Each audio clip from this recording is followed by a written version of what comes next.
नमो अरिहंताणं नमो सिद्धाणं नमो आयर्याणं नमो वज्रायाणं नमो Louis सब्बसाहोणं ईसो पंच नमोकारो सब्बपावपणासनं मंगलाणं च सभ्येसिं पडमं हवै मंगलम् पडमं हवै मंगलम् ओम शांति शांति शांति। श्रमण भगवान महावीर स्वामीना चरण कमळमां तथा सद्गुरुदेवना चरण कमळमां उपकारी सर्व संत सतीजीना चरण कमळमां આપણા સૌના અવિરામ કોટી કોટી વંદન।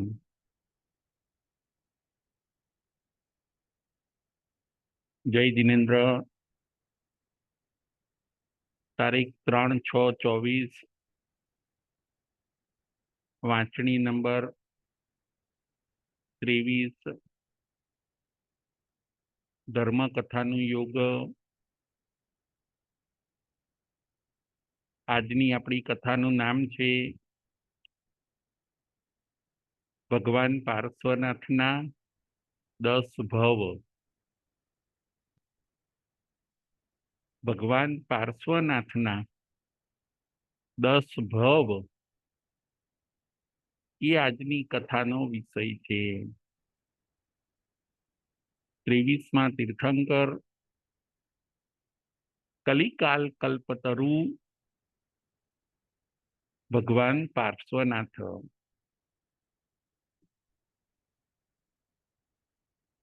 ભગવાન મહાવીર સ્વામીની પૂર્વે 250 વર્ષે 250 વર્ષે ભગવાન પાર્શ્વનાથ થઈ ગયા। 23મા તીર્થંકર ભગવાન પાર્શ્વનાથ એમનો જન્મ બનારસ એટલે કે વારાણસી નગરીમાં રાજા અશ્વસેન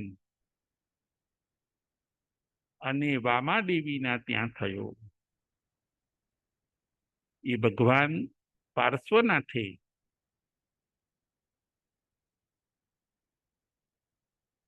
પૂર્વે એમણે કેટલા ભાવ કર્યા તો કે સમકિતની પ્રાપ્તિ થયા પછી ભગવાન પાર્શ્વનાથના કુલ 10 ભવ થયા। એ 10 ભવ કયા છે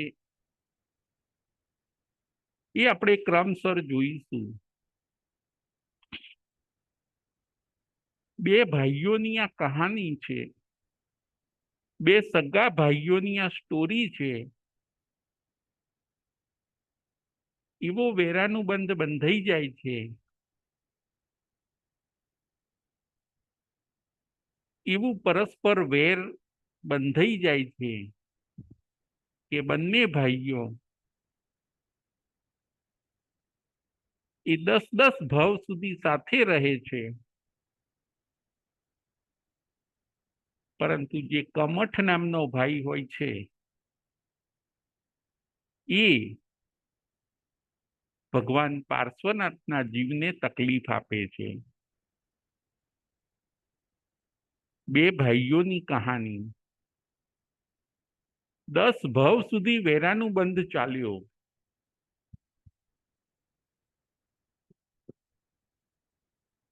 ભગવાન પાર્શ્વનાથનું નામ હોય છે મરુભૂતિ અને એમના બીજા ભાઈનું નામ હોય છે કમઠ।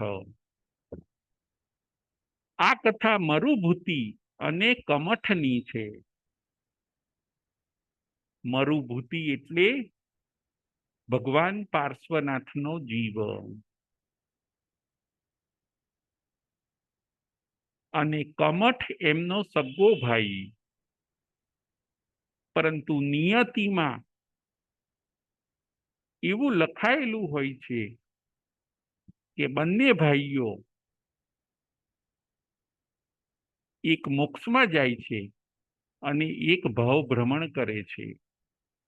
10 ભવ સુધી સાથે રહ્યા, પરંતુ કમઠ તકલીફ આપે, મરુભૂતિ તકલીફ સહન કરે,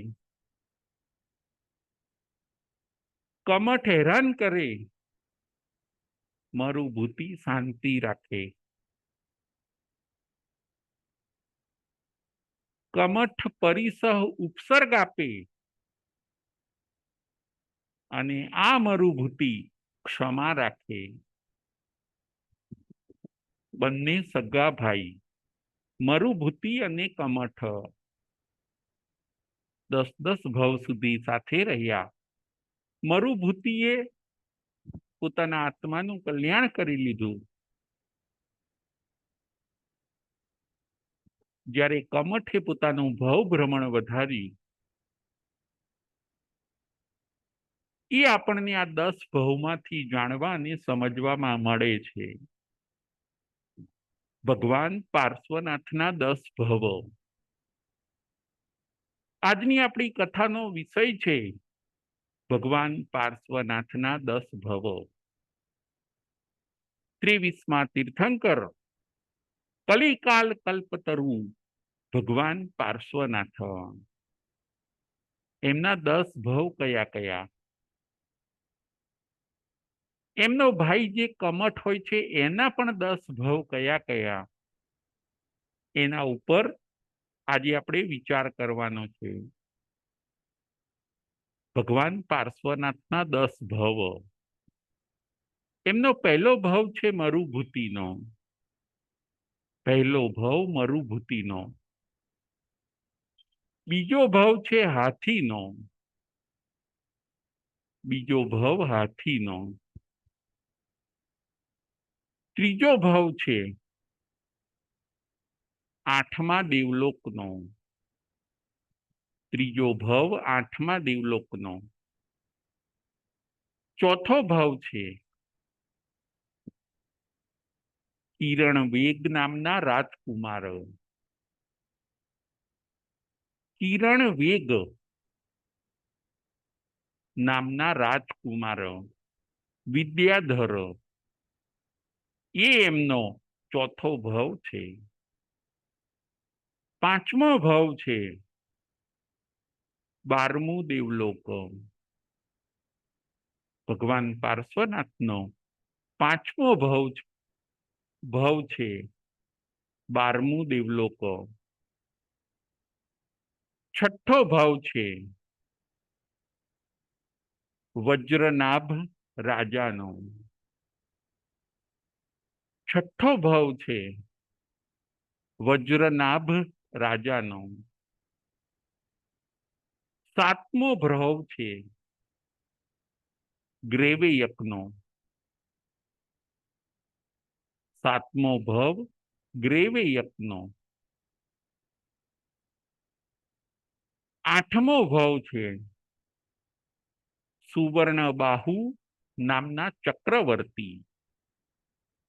8મો ભવ છે સુવર્ણબાહુ નામના ચક્રવર્તી. 9મો ભવ છે 10મા દેવલોકનો. 9મો ભવ છે એમનો 10મા દેવલોકનો. અને છેલ્લો અને 10મો ભવ છે ભગવાન પાર્શ્વનાથનો. 10મો અને છેલ્લો ભવ ભગવાન પાર્શ્વનાથનો. અને 10મો ભવ કર્યા પછી ભગવાન પાર્શ્વનાથ મોક્ષે પધારે છે. ભગવાન પાર્શ્વનાથના 10 ભવ. હવે આપણે એમના સગા ભાઈ કમઠના 10 ભવ જોઈશું. કમઠના 10 ભવ જે ભગવાન પાર્શ્વનાથના સગા ભાઈ હોય છે પરંતુ વેરાનું બંધના કારણે દરેક ભવમાં ભગવાનને તકલીફ આપે છે, ભગવાનની અસાધના કરે છે, ભગવાનને દુઃખ આપે છે અને કેવા કેવા 10 ભવ કરે છે, એ 10 ભવ હવે આપણે જોઈશું. કમઠના 10 ભવ. કમઠ એટલે ભગવાન પાર્શ્વનાથનો સગો ભાઈ. કમઠ એટલે મરુભૂતિનો સગો ભાઈ. એમના 10 ભવ. પહેલો ભવ છે કમઠનો. પહેલો ભવ કમઠનો. બીજો ભવ ઉડતો સાપ. બીજો ભવ છે ઉડતો સાપ, જે ઉડી શકે, ફ્લાય કરી શકે, એવો બીજો ભવ ઉડતા સાપનો. ત્રીજો ભવ કમઠનો ત્રીજો ભવ પાંચમી નરકનો. કમઠનો ત્રીજો ભવ પાંચમી નરકનો. કમઠનો ચોથો ભવ સાપનો. કમઠનો ચોથો ભવ સાપનો. કમઠનો પાંચમો ભવ છઠ્ઠી નરક. પાંચમો ભવ છઠ્ઠી નરક. છઠ્ઠો ભવ ભીલનો. છઠ્ઠો ભવ છે ભીલનો. સાતમો ભવ સાતમી નરકનો. સાતમો ભવ સાતમી નરકનો. આઠમો ભવ સિંહનો. સિંહ એટલે લાયન. આઠમો ભવ છે સિંહનો. નવમો ભવ ચોથી નરકનો. નવમો ભવ ચોથી નરકનો. અને 10મો ભવ કમઠ તાપસનો. 10મો ભવ કમઠ તાપસનો. આ કમઠના ભગવાન પાર્શ્વનાથ સાથે 10 ભવ થયા. કમઠ પોતે મોક્ષે ગયા નથી. કમઠ પોતે અસાધના કરી, એના કારણે ઘણું બધું હજી ભવ ભ્રમણ કરશે. એમના 10 ભવ નથી, એમને તો હજી ઘણા ભવ કરવાના બાકી છે. ભગવાન પાર્શ્વનાથે 10 ભવ કરીને પોતાના આત્માનું કલ્યાણ કરી લીધું. હવે આપણે ભગવાન પાર્શ્વનાથના જે 10 ભવ છે એના ઉપર આપણે વિચાર કરીએ. ભગવાન પાર્શ્વનાથનો પહેલો ભવ છે મરુભૂતિનો. મરુભૂતિ એ પોતે રાજ પુરોહિત હોય છે. અરવિંદ રાજાના ત્યાં એ પોતે રાજ પુરોહિત હોય છે. ખૂબ શાંત હોય છે, સૌમ્ય હોય છે, બ્રાહ્મણ પુત્ર. જુઓ વિકાસની શરૂઆત એમની પહેલા ભવથી જ ચાલુ થઈ ગઈ. મરુભૂતિનો આત્મા ખૂબ ઊંચો હોય છે, શાંત, સૌમ્ય, રાજ પુરોહિતનું કામ કરે, ખૂબ નિષ્ઠાથી કામ કરે.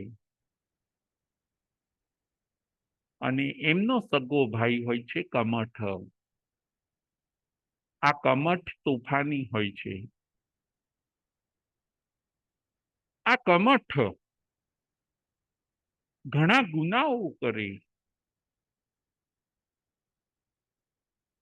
ઘણા લોકોને હેરાન કરે,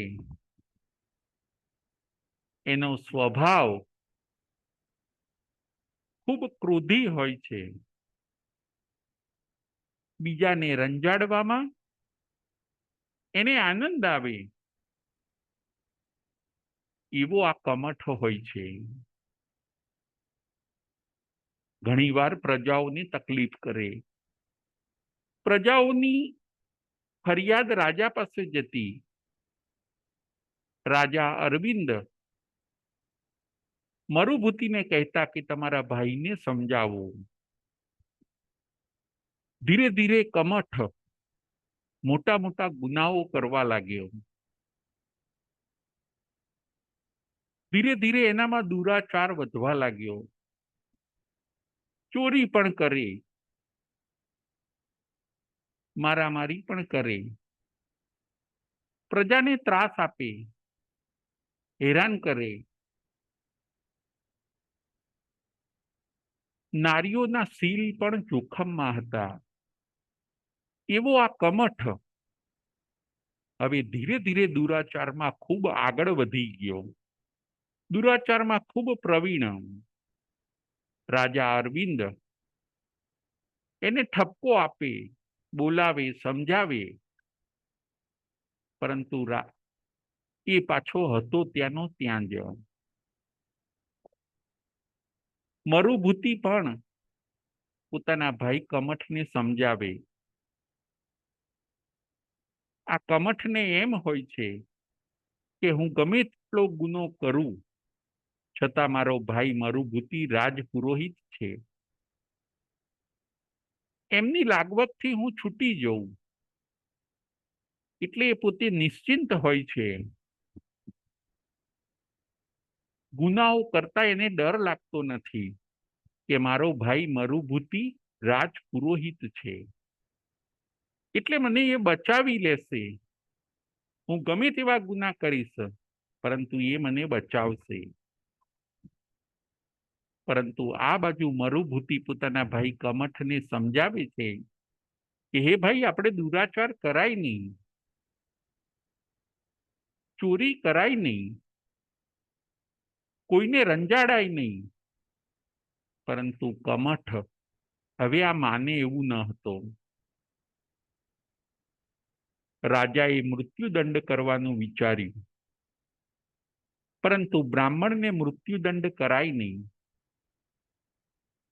એટલે પછી ન છૂટકે રાજાએ કમઠને દેશ નિકાલની સજા કરી. રાજા કમઠને દેશ નિકાલની સજા કરે છે. પોતાના સૈન્યને કીધું કે હવે આ દેશમાં રહેવાનો, મારા દેશમાં રહેવાનો કમઠને કોઈ અધિકાર નથી. એ દેશમાં રહેશે તો બધાને રંજાડશે ને, તો તકલીફો ઊભી કરશે ને. મારા દેશમાં, મારા રાજ્યમાં જે દુરાચારનો ફેલાવો કરે એવી વ્યક્તિ હવે મારે જોઈતી નથી. ભલે એ મરુભૂતિનો ભાઈ હોય છતાં પણ એને હું દેશ નિકાલની સજા કરું છું. મરુભૂતિના હાથની વાત પણ ન રહી. મરુભૂતિ ધારે તો પણ હવે પોતાના ભાઈ કમઠને બચાવી ન શકે એવા સંજોગો આવી ગયા અને કમઠને દેશ નિકાલની સજા થઈ. કમઠ મોટી મુશ્કેલીમાં આવી ગયો. દેશ વગર, રાજ્ય વગર જંગલમાં જીવવું કેવી રીતે? એ પોતે ગભરાઈ જાય છે, ડરે છે, રડે છે, પણ હવે કરવું શું? પોતે દુરાચાર કર્યો હોય છે એના ઉપર પસ્તાય છે. એને એમ થાય છે કે મારા ભાઈ મરુભૂતિએ પણ મને બચાવ્યો નહીં. મારા ભાઈ મરુભૂતિ તો રાજાની પાસે બેસે છે, રાજ પુરોહિત છે, છતાં પણ મને બચાવ્યો નહીં. મારું અહિત થાય એમાં એ પણ રાજી છે. એને રાજપુરોહિતની પદવી છોડી દેવી જોઈએ, પણ મને બચાવવો જોઈએ. હવે પોતાના ભાઈનો વાંક દેખાવા લાગ્યો. પોતાનો ભાઈ સમજાવતો તો ત્યારે ન સમજ્યા કમઠ. મરુભૂતિ સમજાવતા હોય છે ત્યારે કમઠ ન સમજ્યા, અને ધીરે ધીરે હવે પોતાના ભાઈ ઉપર દ્વેષ વધતો ગયો કે ભલે રાજાને મારા ઉપર દયા ન આવે, પરંતુ મારા ભાઈ મરુભૂતિને પણ મારા ઉપર દયા ન આવે. ધીરે ધીરે દ્વેષ એક્સ્ટ્રીમ લેવલનો થતો ગયો. હૃદયમાં હવે પોતાના ભાઈ પ્રત્યે વેર, પોતાના ભાઈ પ્રત્યે ઝેર. હવે જીવવું કેવી રીતે એ પ્રશ્ન થયો. ધીરે ધીરે જંગલની અંદર સંન્યાસીઓ મળ્યા, અને એ સંન્યાસીઓ પાસે આ કમઠ પોતે સંન્યાસ લે છે અને સાધુપણાની અંદર જીવવાનું ચાલુ કરી દે છે. પરંતુ મનમાં હજી દ્વેષ છે, મનમાં હજી ઝેર છે પોતાના ભાઈ મરુભૂતિ પ્રત્યે, કે એના કારણે જ મારા જીવનમાં મોટી મુશ્કેલી આવી. એ ધારત તો મને બચાવી શકત. કેટલા બધા દિવસ થઈ ગયા, હજી જુઓ મારો ભાઈ મને લેવા નથી આવ્યો. મને આવી સજા થઈ એમાં એ રાજી છે. મને જો મરુભૂતિ મળશે તો હું એને જોઈ લઈશ. મરુભૂતિ એટલે ભગવાન પાર્શ્વનાથનો જીવ. મરુભૂતિ પ્રત્યે કમઠને વેર બંધાઈ ગયું, પોતાના ભાઈને વેર બંધાઈ ગયું. આ બાજુ મરુભૂતિને પણ દુઃખ છે કે મારા ભાઈને દેશ નિકાલની સજા થઈ. પણ એમના હાથની હવે કોઈ વાત ન હતી. કમઠને સુધરવું ન હતું, માટે રાજાએ સજા કરી છે. મરુભૂતિ પોતે એમ વિચારે છે, છતાં પણ પોતાના ભાઈ પ્રત્યે લાગણી છે, એટલે એ જંગલમાં મળવા માટે જાય છે. મરુભૂતિ કમઠને મળવા માટે જાય છે કે હું મારા ભાઈને મળી આવું. એ શું કરે છે, કેવી રીતે જીવે છે. મરુભૂતિ કમઠને મળવા માટે જંગલમાં જાય છે. ત્યારે એમને ખ્યાલ આવ્યો કે કમઠે તો સંન્યાસ લઈ લીધો છે. આશ્રમમાં જઈને પોતાના ભાઈ કમઠને મળે છે, પ્રણામ કરે છે અને કહે છે, ભાઈ મને માફ કરજો, આપે ગુના છોડ્યા નહીં, તેથી રાજાએ આપને દંડ આપ્યો છે. મારા હાથની હવે કોઈ વાત ન રહી. આપે જો ગુનાઓ અને દુરાચાર ન કર્યા હોત તો હું હજી રાજાને કંઈક સમજાવી શકત. મરુભૂતિ સમજાવે છે, પરંતુ આ કમઠ કઈ સાંભળવા માંગતા નથી. મોઢું ફેરવી લે છે, ગુસ્સામાં આવી જાય છે. એમને એમ થાય છે કે આ મારા ભાઈના કારણે જ મને આ બધી સજા થઈ છે. એને મને ભાગ ના આપવો પડે, એટલા માટે જ એણે આ બધું કાવતરું રચ્યું છે. મને આ સજાનું જો કોઈ કારણ હોય તો આ મારો સગો ભાઈ છે. પોતાના દુરાચારોનો દોષ કમઠને દેખાતો નથી અને ભાઈનો વાંક દેખાય છે. ભાઈ ઉપર ગુસ્સો કર્યો, ભાઈ સાથે ઝપાઝપી કરી, ભાઈ મરુભૂતિ સાથે મારામારી કરી.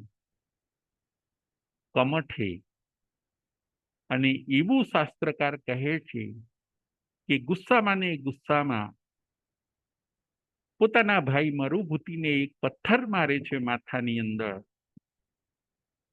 અને મરુભૂતિ લોહી લુહાણ થઈ જાય છે. કમઠને આજે હૃદયની અંદર વેર છે કે મને સુખ ન હોય તો મારા ભાઈને પણ સુખ ન હોવું જોઈએ. મને જો હેરાન કર્યો છે તો હું મારા ભાઈને પણ ન મૂકું, એમ વિચારીને કમઠ પોતે એક પથ્થર લઈને મરુભૂતિના માથામાં મારે છે. મરુભૂતિ લોહી લુહાણ થઈ જાય છે. જીવવાની હવે કોઈ આશા નથી. મરુભૂતિ પોતે કહે છે કે અરે ભાઈ, આ તમે શું કર્યું? હું તમને ખમાવવા માટે આવ્યો હતો. હું તમને પ્રેમ અને લાગણીથી મળવા માટે આવ્યો હતો. પ્રેમ અને લાગણી તો એક બાજુ રહ્યા, પરંતુ આપે મને મૃત્યુ શૈયા ઉપર સુવાડી દીધો. આ આપે શું કર્યું? મરુભૂતિ પોતે ખૂબ શાંતિ રાખે છે, સંભાવ રાખે છે કે મારા ભયમાં સમજ નથી. મારો ભય હંમેશા જિદ્દી રહ્યો. મારો ભય હંમેશા કહેવું ન માન્યો. અને જુઓ આજે મારી પણ શું દશા કરી. છતાં પણ મરુભૂતિ શાંતિ અને સમભાવ રાખે છે. પોતે નવકાર મંત્રનું સ્મરણ કરે છે. પોતાના ભાઈ પ્રત્યે પણ દ્વેષ નથી રાખતા. મરુભૂતિ પોતે શાંતિ અને સંભાવની અંદર આયુષ્ય પૂરું કરે છે. મરુભૂતિ એટલે ભગવાન પાર્શ્વનાથનો જીવ. શાંતિ અને સંભાવથી પોતાનું આયુષ્ય પૂરું કરે છે. અને એમનો બીજો ભાવ થાય છે હાથીનો. મરુભૂતિનો બીજો ભાવ થાય છે હાથીનો. જુઓ, તિર્યંચ ગતિ મળી, પણ એની અંદર પણ જે શ્રેષ્ઠ પ્રાણી કહી શકાય એવા હાથીનો ભાવ મળ્યો. હાથીઓના પણ મેઇન હાથી પોતે બને છે યુથપતિ. જે હાથીઓનું ટોળું હોય એના મેઇન પોતે લીડર બને છે. ભગવાન પાર્શ્વનાથનો બીજો ભાવ હાથીનો. વિંધ્યાચલ પર્વતની તળેટીઓમાં બધા હાથીઓ સાથે ફરે. એમ ફરતા ફરતા ક્યારેક જળાશયોમાં, ક્યારેક ઉદ્યાનોમાં, ક્યારેક જંગલોમાં, ક્યારેક નદીઓમાં, ક્યારેક પર્વતોના શિખરો ઉપર આવી રીતે હાથી પોતે પોતાનો સમય પસાર કરે છે. ધીરે ધીરે આ હાથી ઘરડો થાય છે અને એક જળાશયની અંદર એમના પગ ખૂપી જાય છે. અને આ બાજુ કમઠનો જીવ એ પોતે ઉડતો સાપ બન્યો હોય છે. એ પોતે ઉડતો ઉડતો અહીંયા આવે છે, હાથીને જોવે છે. પૂર્વભવનું વેર જાગૃત થયું અને હાથીના પેટ ઉપર ડંખ મારે છે. હાથી બહાર જલાશયની બહાર નીકળી શકતો નથી, કેમ કે કાદવમાં ફસાયેલો છે. આ બાજુ ઉડતા સાપે ડંખ માર્યા, શરીરની અંદર ઝેર વ્યાપી ગયું. હાથી ઘરડો છે, હવે શક્તિ નથી, છતાં પણ શાંતિ અને સંભાવ રાખે છે. આ જ હાથીના ભવની અંદર એમણે એક મુનિને જોયા હોય છે. ત્યારે એમને જાતિ સ્મરણ જ્ઞાન પણ થયું હોય છે અને ક્ષમાનું મહત્વ પણ એ પોતે સમજ્યા હોય છે. હાથી પોતે ક્ષમા રાખે છે કે મારા જ કોઈ પૂર્વકૃત કર્મનું ફળ છે અને જલાશયની અંદર પોતાનું આયુષ્ય પૂરું કરે છે. બીજો ભવ હાથીનો એમનો પૂરો થાય છે. સંભાવ અને શાંતિ રાખે છે. એ સંભાવ અને શાંતિમાં એમનો ત્રીજો ભાવ થાય છે આઠમા દેવલોકનો. હાથીનો જીવ આઠમા દેવલોકમાં ગયો. તિર્યંચ વધુમાં વધુ આઠમા દેવલોક સુધી જઈ શકે, ત્યાંથી આગળ ન જઈ શકે. ત્યાંથી આગળના દેવલોકમાં તો ખાલી મનુષ્ય જ જઈ શકે. ત્રીજો ભવ ભગવાન પાર્શ્વનાથનો થયો 8મા દેવલોકનો. ત્યાંના દેવલોકનું આયુષ્ય પૂરું થયું. દેવ સુખો ભોગવીને ભગવાન પાર્શ્વનાથનો ચોથો ભાવ થાય છે કિરણ વેગ નામના રાજકુમાર. કિરણ વેગ નામના રાજકુમાર રાજાના ત્યાં જન્મ્યા. વિદ્યાધરોની શ્રેણીઓની અંદર મોટા થયા. કિરણ વેગ નામના આચાર્ય. સ્થવિર ભગવંતનો સત્સંગ થયો. આત્મસ્ફૂર્ણા થઈ અને કિરણ વેગ નામના રાજકુમાર દીક્ષા લેવા માટે તૈયાર થઈ જાય છે. સ્થવિર ભગવંત પાસે દીક્ષા લે છે કિરણ વેગ નામના રાજકુમાર. તપ અને જપ કરે છે. આ એમનો ચોથો ભાવ છે. જ્ઞાન, ધ્યાન, આરાધના, આત્મલક્ષ્ય, જીવદયા પાળે છે અને પોતાની મુનિચર્યા સુખ રૂપે વહન કરે છે. મુનિ બને છે. ચોથા ભાવની અંદર એ પોતે મુનિ બને છે. એકવાર એવું બને છે કે સંયમ જીવનની અંદર ઘણા પરિપક્વ બન્યા હોય છે. એકવાર પડીમાં વહન કરતા હોય છે. ત્યાં આ બાજુ કમઠનો જીવ, જેમણે 5મી નરકનું આયુષ્ય પૂરું કરીને પાછો જે સાપ બન્યો હોય છે, એ સાપ પોતે ફરતો ફરતો ત્યાં આવી જાય છે. કિરણ વેગ રાજકુમારને જોવે છે. કિરણ વેગ રાજકુમારને જોઈને પૂર્વજન્મનું કોઈ વેર યાદ આવવાથી એ સાપ પોતે કિરણ વેગ રાજકુમારને ડંખ મારે છે. મુનિ પોતે પડીમાં વહન કરે છે. મુનિ પોતે ધ્યાનમાં છે. એક વાર નહીં પરંતુ વારંવાર ડંખ મારે છે. કોઈક એવો દ્વેષ જાગી ગયો. મુનિ પોતે સમતા રાખે છે. કિરણ વેગ રાજકુમાર મુનિ બન્યા છે એ પોતે સમતા રાખે છે. એ પોતે દુઃખને સહન કરે છે. મુનિ પોતે એમ વિચારે કે આ કર્મ નિર્જરાનો મોકો છે.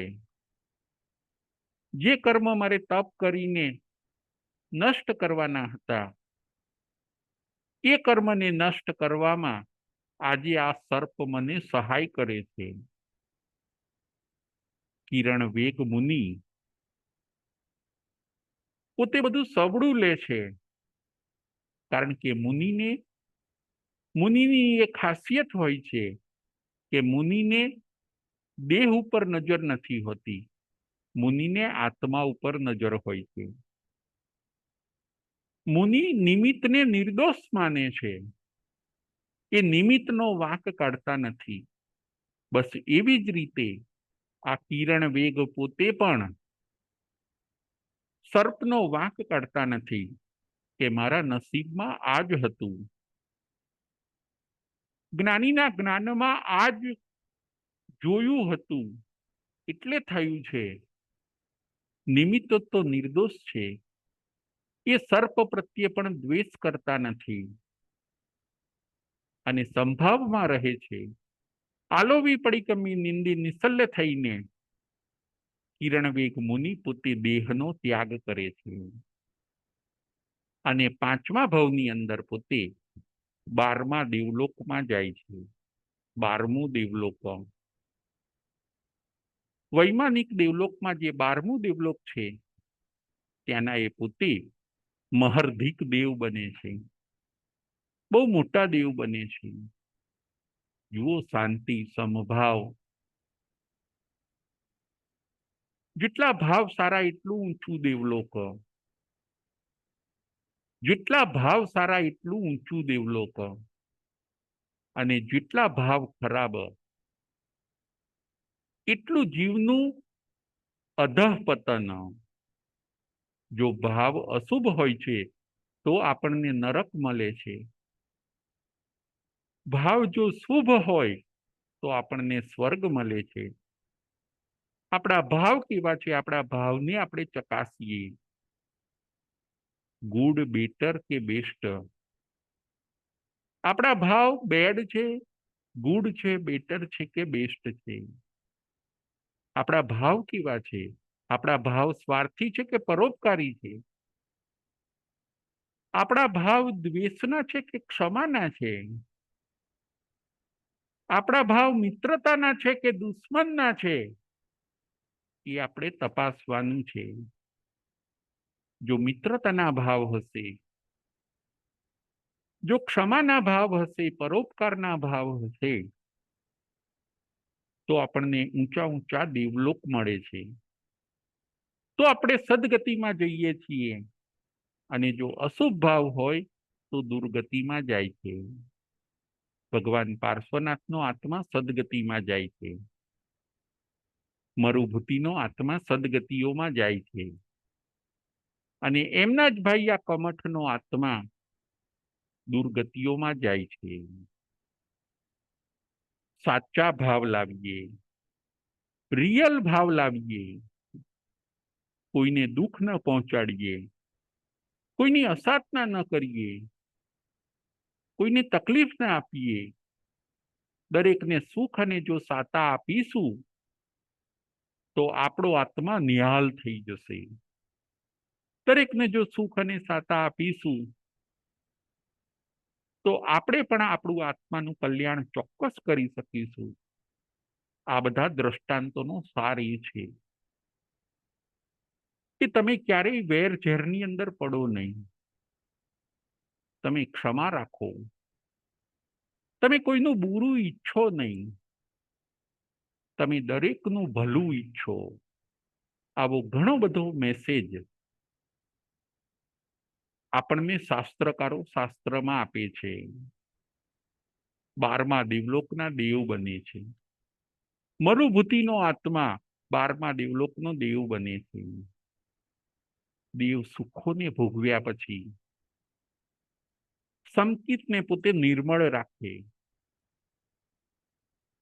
દેવો ચારિત્ર ન લઈ શકે, પરંતુ સંકિતને નિર્મળ રાખે, ભાવોને શુદ્ધ રાખે અને પોતે સ્વાધ્યાય પણ કરે. એના કારણે દેવ મરીને પાછા મનુષ્ય થતા હોય છે. અહીંયા મરુભૂતિના આત્મામાં પણ એવું જ થયું. એ મરુભૂતિનો આત્મા 12મા દેવલોકનું આયુષ્ય પૂરું કરીને 6ઠ્ઠા ભાવમાં વજ્રનાભ નામના રાજા બને છે. રાજા બન્યા, મનુષ્ય તો બન્યા, પણ એમાં પણ પાછા રાજા બન્યા. અને એમનું નામ હોય છે વજ્રનાભ નામના રાજા. મોટા થયા, સંયમના સંસ્કારો છે. દીક્ષા કલ્યાણકારી છે, કર્મથી બચાવનારી છે. દીક્ષા આપણને દુર્ગતિથી બચાવનારી છે અને દીક્ષા જ મોક્ષ આપનારી છે. આવા જેના અંતરંગ ભાવો છે એવા આ વજ્રનાભ રાજા એ પોતે દીક્ષા લે છે. સ્થવિર મુનિ ભગવંતો પાસે દીક્ષા લે છે. જુઓ, જે ઘૂંટેલું હોય છે એ દરેક ભાવમાં આગળ આવે છે. આપણે સારું ઘૂંટેલું હોય તો સારા સંસ્કાર રૂપે આગળ આવે છે. અને જો આપણે ખોટું ઘૂંટેલું હોય તો એ ખોટી હેબિટો તરીકે બીજા ભવની અંદર સાથે આવે છે. આ વજ્રનાભ રાજા પોતે સ્થવિર મુનિ ભગવંતો પાછી દીક્ષા લે છે. દીક્ષા લઈને તપ જપ ધ્યાનમાં લાગી જાય છે. અનેક લબ્ધિઓ અને સિદ્ધિઓ પ્રાપ્ત થાય છે. વજ્રનાભ રાજા પાસે આકાશગામીની વિદ્યા પણ હોય છે. આકાશગામીની વિદ્યા એટલે શું? તો કે પોતે આકાશમાં ઉડી શકે, પોતે આકાશમાં ઉડી શકે. ક્યાંય કોઈ કેવલી ભગવંતના દર્શન કરવા જવું હોય તો જઈ શકે. કોઈ તીર્થંકર ભગવંતના દર્શન કરવા જવું હોય તો જઈ શકે ને પાછા આવી શકે. આવી એમની પાસે આકાશગામીની વિદ્યા હોય છે. એકવાર આકાશ માર્ગે ક્યાંય જતા જતા અંધારું થઈ ગયું, રાત પડી ગઈ. વજ્રનાભ મુનિ પોતે વિચારે છે કે હવે રાત્રિના વિહાર ન થાય, રાત્રિમાં મારે આકાશ માર્ગે ઉડાય નહીં. એટલે એ પોતે જ્યાં હોય છે ઉપર, ત્યાંથી નીચે ધરતી ઉપર ઉતરી જાય છે અને ધરતી ઉપર રહ્યા રહ્યા ત્યાં એ પોતે કૌશગમાં લીન રહે છે. રાત કૌશગમાં પસાર કરવાની હોય છે અને એવું બને છે કે એ પોતે જ્યાં નીચે ઉતર્યા હોય છે એ પ્રદેશ આખો અનાર્યોનો હોય છે, અનાર્ય મનુષ્યોનો. અનાર્ય મનુષ્યોની જુઓ તકલીફ આપવાની. આ અજાણ્યું કોણ આવી ગયું એવું અનાર્ય લોકોને થવા લાગ્યું. ત્યાં જે પેલો કમઠ નામનો એમના ભાઈનો જીવ હોય છે એ પણ એક ભીલ બન્યો હોય છે. ભીલ એટલે આદિવાસી, ભીલ એટલે શિકારી લોકો કે જે પશુ પક્ષીઓને મારે, એમનું વેચાણ કરે, એમનું ભક્ષણ કરે. એમનો ભાઈ કમઠ ભીલ બન્યો હોય છે. એ આદિવાસીઓનો હેડ હોય છે. એ ભીલ પોતે એમ વિચારે છે કે અમારા પંથકમાં આ અજાણું મનુષ્ય કોણ આવી ગયું. વજ્રનાભ મુનિને જોઈને એ ભીલ પોતે વિચારે છે કે આ અમારા પંથકમાં આ અજાણ્યું મનુષ્ય કોણ આવી ગયું, અહીંયા કેમ ઊભું છે. એ પોતાને ભયમાં સમજે છે અને પોતાના ઉપર તકલીફ આવે એ પહેલા જ એ પોતે વજ્રનાભ મુનિ ઉપર તીર છોડે છે. 1 2 3 5 એવા તીર મારે છે વજ્રનાભ મુનિને.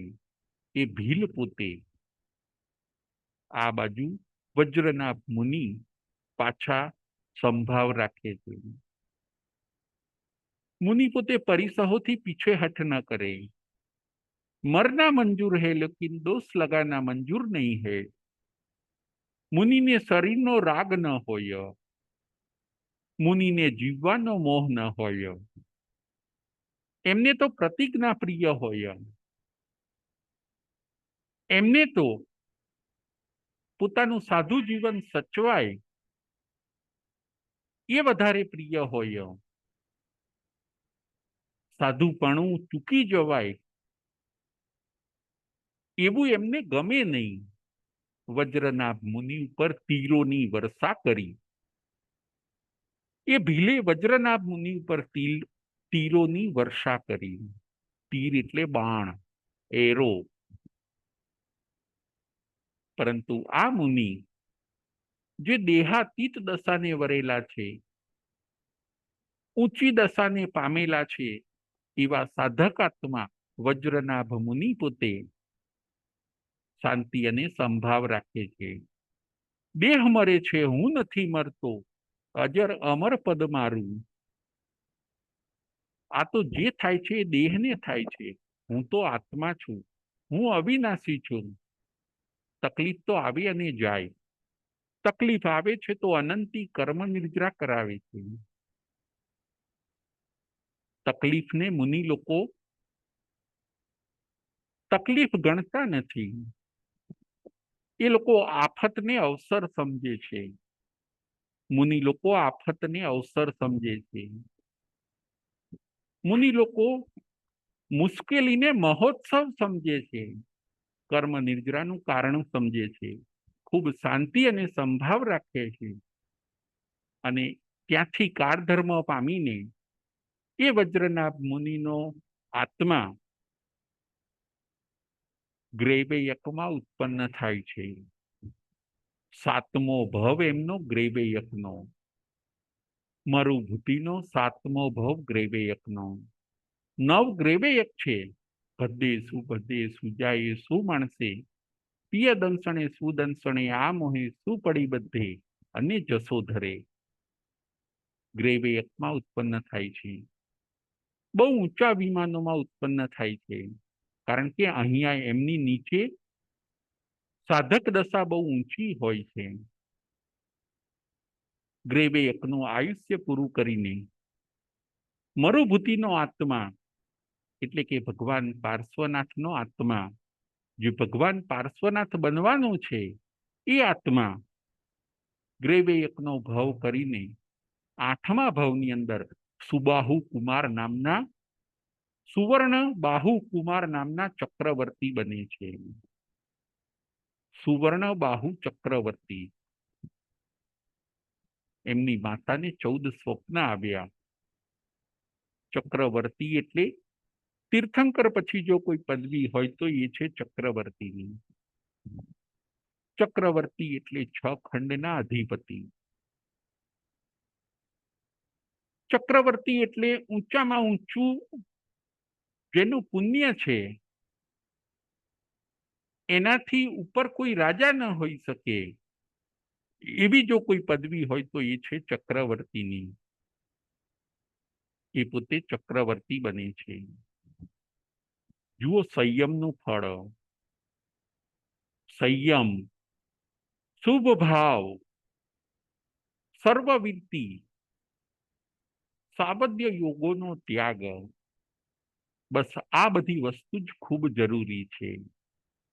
આપણા આત્માએ એ બધા રસ્તે જવાની જરૂર છે. કયા રસ્તે જવાની જરૂર છે? તો કે સમભાવ, શુભ ભાવ, સર્વવીરતિ, સાવદ્ય યોગોનો ત્યાગ. જો આવું આપણે કરીશું તો આપણો આત્મા પણ પરમાત્મા બની જાય. અત્યારે આપણો આત્મા પામર આત્મા છે, પરંતુ જો આપણે શુભ ભાવ લાવી દઈએ, સમભાવ લાવી દઈએ, ક્ષમા લાવી દઈએ, સર્વવીરતિ લાવીએ, સાવદ્ય યોગોનો ત્યાગ કરીએ તો આપણે પણ પરમાત્મા બની શકીએ. આ જ શાશ્વતો સિદ્ધાંત છે. આમાં કોઈ ફેરફાર ન હોઈ શકે. આ ત્રૈકાલિક સિદ્ધાંત છે. અને ત્યાર પછી સુવર્ણબાહુ કુમાર એ પોતે ચક્રવર્તી બને છે. મરુભૂતિનો જીવ, ભગવાન પાર્શ્વનાથનો જીવ, એ છે એમનો 8મો ભવ. ચક્રવર્તી પણ જો દીક્ષા લે તો એની ગતિ બતાવી દેવલોકની અથવા તો મોક્ષની, અને જો દીક્ષા ન લે તો એમની ગતિ થાય છે નરકની. આ હળુકર્મી આત્મા ભવિષ્યમાં જે 23માં તીર્થંકર બનવાના છે એવા ઊંચામાં ઊંચો આત્મા આ સુવર્ણ બાહુ કુમાર નામના ચક્રવર્તી એ પણ અંતિમ સમયે 6 ખંડની રિદ્ધિને ત્યાગીને એ પોતે મુનિ અવસ્થાને ધારણ કરે છે. ધર્મઘોષ નામના આચાર્ય સ્થવિર ભગવંતો પાસે એ દીક્ષિત થાય છે અને પોતે એક ગામમાંથી વિહાર કરીને બીજા ગામમાં, એક નગરમાંથી વિહાર કરીને બીજા નગરમાં ખૂબ તપ જપ આરાધના કરે છે.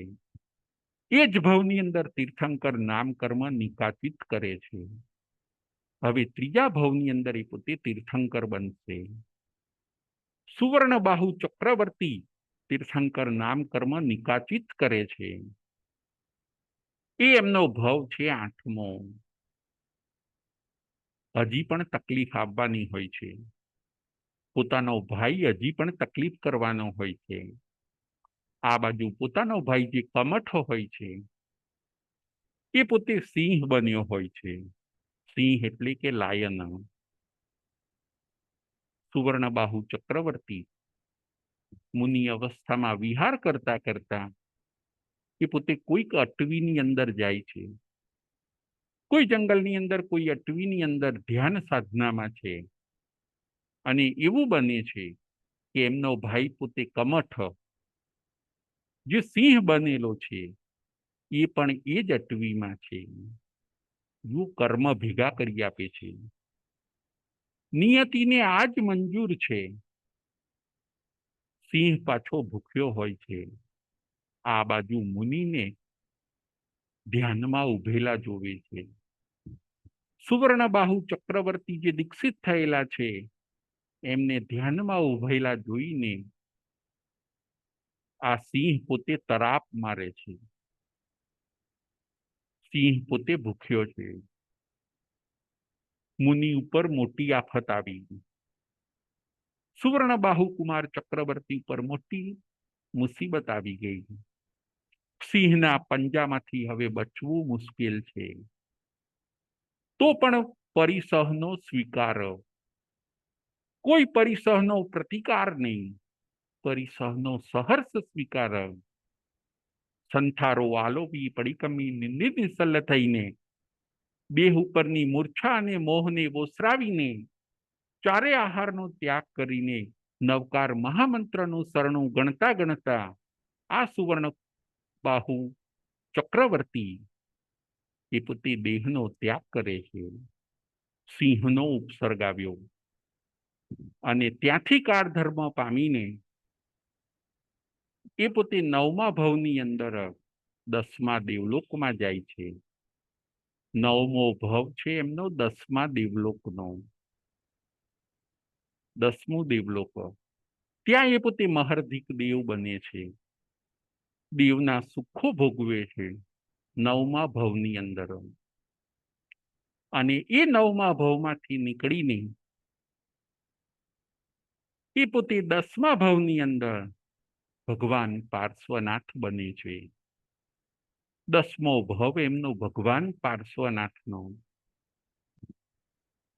10મા દેવલોકમાંથી ભગવાનનો જીવ ચ્યવીને આ ભરત ક્ષેત્રના, આ ભારત વર્ષની અંદર બનારસ નામની નગરી, વારાણસી નામની નગરીમાં અશ્વસેન રાજાના ત્યાં માતા વામાદેવીની કુક્ષીએ ભગવાનનો જીવ અવતરે છે. 23મા તીર્થંકર ભગવાન પાર્શ્વનાથનો જીવ. માતાને 14 સ્વપ્ન આવે છે અને આ છે ભગવાનનો 10મો ભવ. હવે ભગવાનનું જીવન કેવું છે આપણે પછી જોઈશું. આજે આપણે જોયા ભગવાનના 10 ભવ. પહેલો ભવ એમનો મરુભૂતિનો, બીજો ભવ હાથીનો, ત્રીજો ભવ છે 8મું દેવલોક, ચોથો ભવ છે કિરણ વેગ રાજકુમાર, 5મો ભવ છે 12મું દેવલોક, છઠ્ઠો ભવ વજ્રનાભ રાજાનો, 7મો ભવ છે ગ્રેવયકનો, 8મો ભવ છે સુવર્ણબાહુ રાજકુમારનો, સુવર્ણબાહુ ચક્રવર્તીનો, 9મો ભવ છે 10મા દેવલોકનો અને 10મો ભવ છે ભગવાન પાર્શ્વનાથનો. જુઓ, 2 સગા ભાઈ, મરુભૂતિ અને કમઠ, પરંતુ એવું વેરાનું બંધ બંધાઈ ગયું કે એક પોતે તપ જપ કરીને સાધુ બને અને બીજો ભાઈ એને મારનારો બને છે. એવી વેરની ગાંઠ બંધાઈ ગઈ હોય છે કે જ્યારે એકબીજા મળે ત્યારે એને દ્વેષ આવે. આજની કથામાંથી આપણે 4 વસ્તુ શીખવાની છે. આજની કથામાંથી આપણે એ શીખવાનું છે, 4 વસ્તુ આપણે શીખવાની છે. નંબર 1, વેરાનું બંધથી બચીએ, વેરાનું બંધથી બચીએ. નંબર 2, દ્વેષથી બચીએ, આપણે કોઈના પ્રત્યે દ્વેષ ન રાખીએ. નંબર 1, વેરાનું બંધથી બચીએ, ક્યાંય આપણો વેરનો અનુબંધ ન પડી જાય. ઋણાનુબંધ હજી સારા છે, પણ વેરાનુબંધ આપણને તકલીફ આપે છે. જો વેરાનુબંધ બંધાઈ જાય તો એકબીજાને મારનારા બને છે. એટલે પહેલું, વેરાનુબંધથી બચીએ. બીજું, દ્વેષથી બચીએ, કોઈ પણ જીવો સાથે આપણે દ્વેષ ન રાખીએ. ત્રીજું, ઈર્ષાથી બચીએ, આપણે કોઈ પણ જીવો પ્રત્યે ઈર્ષા ન રાખીએ. અને ચોથું, કોઈ પણ જીવો પ્રત્યે સતત ચીડ ન રાખીએ. કોઈ જીવ પ્રત્યે સતત આપણે ચીડ ન રાખીએ. ચીડના ભાવો કોઈ પણ જીવ આવું પ્રત્યે આપણે ન રાખીએ. આ 4 વસ્તુથી આપણે બચવાનું છે. જો વેરાનું બંધ બંધાઈ જશે તો ભવો ભવ એ જીવ આપણને મારનાર બને છે. કમઠ 10 ભવ સુધી ભગવાન પાર્શ્વનાથની સાથે રહે છે. અને ભગવાન જ્યારે મુનિ અવસ્થામાં હોય છે, તિર્યંચ અવસ્થામાં હોય છે, ત્યારે કમઠ પોતે એમને મારનાર બને છે. એને મારી નાખવાના ભાવ આવે, એને દ્વેષના ભાવ આવે, એવું જ એવા એના વેરાનું બંધ બંધાઈ ગયા હોય છે. 10 ભવ ભગવાન પાર્શ્વનાથના. ભગવાન પાર્શ્વનાથ ક્ષમાના સાગર હોય છે. કમઠ ભલે તકલીફો આપે છતાં એ શાંતિ અને સંભાવને પકડી રાખે છે. તો 10 ભવે એમનો આરો આવી ગયો. 10 ભવે એમના આત્માનું કલ્યાણ થઈ ગયું. કમઠ હજી દ્વેષની અગ્નિમાં બળ્યા કરે છે તો એ હજી ઘણા ભવો કરશે. આવું સાંભળીને આપણે ક્ષમાને સ્વીકારવાની છે અને દ્વેષને આપણે અલવિદા કરવાનો છે. આજની આપણી વાંચણીનો વિષય હતો કલિકાલ કલ્પતરુ ભગવાન પાર્શ્વનાથ 23મા તીર્થંકર એવા ભગવાન પાર્શ્વનાથના 10 ભવ.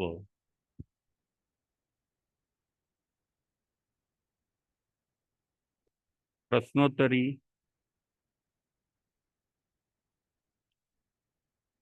પ્રશ્ન નંબર 1, ભગવાન પાર્શ્વનાથના 10 ભવ કયા કયા? પ્રશ્ન નંબર 1, ભગવાન પાર્શ્વનાથના 10 ભવ કયા કયા?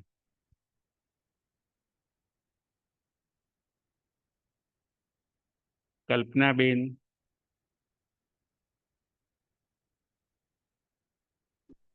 જય જીનેન્દ્ર.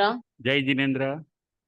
ભગવાન પાર્શ્વનાથનો પહેલો ભવ મરુભૂતિ, બીજો ભવ હાથી, ત્રીજો 8મા દેવલોકનો, ચોથું કિરણ વેગ નામના રાજકુમારનો, 5મું 12મું દેવલોક, 6ઠું વ્રજનાભ રાજાનો, 7મો ગ્રેવ્યકનો, 8મો સુવર્ણબાહુ નામના ચક્રવર્તીનો, ને 9મો 10મા દેવલોકનો, અને 10મો ભગવાન પાર્શ્વનાથ ભગવાન.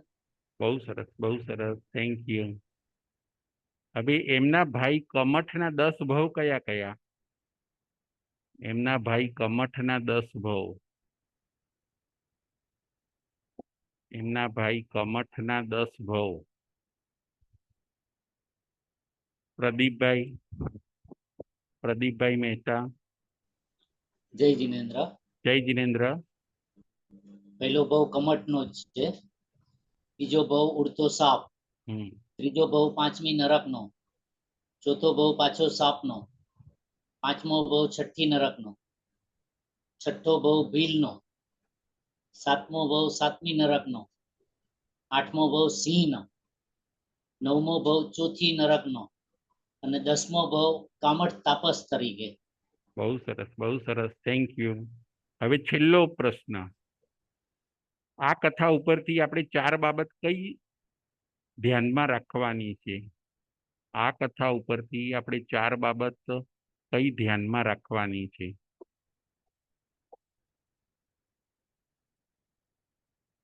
કલ્પનાબેન. કઈ 4 બાબત ધ્યાનમાં રાખવાની છે? કલ્પનાબેન. જય જીનેન્દ્ર. જય જીનેન્દ્ર. આપણે વેરાનું બંધથી બચવું જોઈએ, પછી બીજું દ્વેષથી બચવું જોઈએ, અને ત્રીજું ઈર્ષાથી બચવું જોઈએ, અને ચોથું કોઈ પણ જીવ પ્રત્યે ચીડ ના રાખવી જોઈએ. બહુ સરસ, બહુ સરસ, થેન્ક યુ. જય જીનેન્દ્ર. જય મહાવીર.